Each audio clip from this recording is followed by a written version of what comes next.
It has been 6 days since the earthquake struck central Myanmar. Almost 1 week later, and the critical time for reaching survivors struck under the rubble has passed. Thailand's meteorological department has recorded 271 aftershocks in Myanmar. It states that the earth is still shaking every hour. The regime updated its death toll to 2,866, with 4,369 injured and 373 still missing. DVB data states that 3,885 bodies have been recovered. At least 5,455 people were injured, and 719 others are still missing as of April 3rd. Sagaing, the epicenter of the earthquake, Mandalay, Magoi, Bago, Naypyidaw, and Shan State were declared disaster zones. These were the regions hardest hit by the earthquake on March 28th. In Sagaing region, 695 bodies have been recovered. A resident told DVB that a man was rescued alive on Wednesday from the Suidon Nan Hotel in Sagaing town. Permission must be sought from regime authorities if earthquake relief is brought into Sagaing.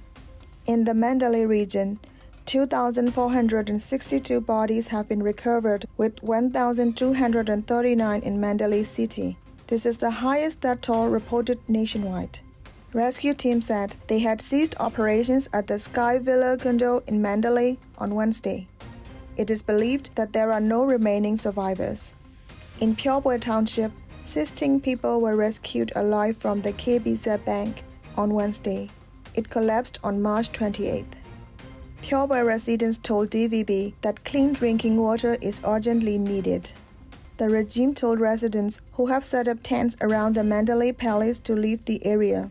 Many of them have lost their homes or are too scared to return to them. In Naypyidaw, 478 bodies have been recovered.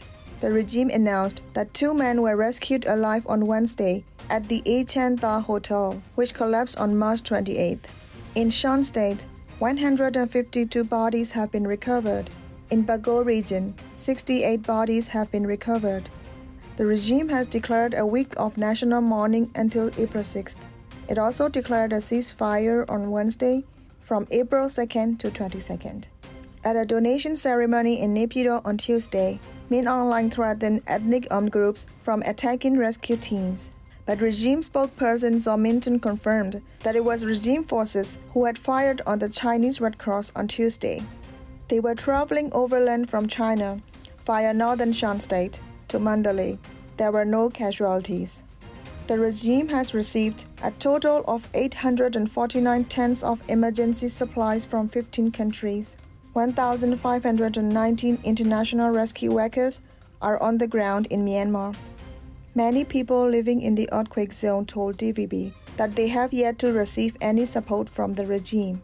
Independent meteorologist Win 9 has warned that scattered showers and thunderstorms are possible in Bago, Sagaing, Mandalay regions, as well as Shan State, until April 8th. DVB has compiled this information from individuals and groups working on the ground in central Myanmar since last week's earthquake. Some figures may change as the death toll mounts.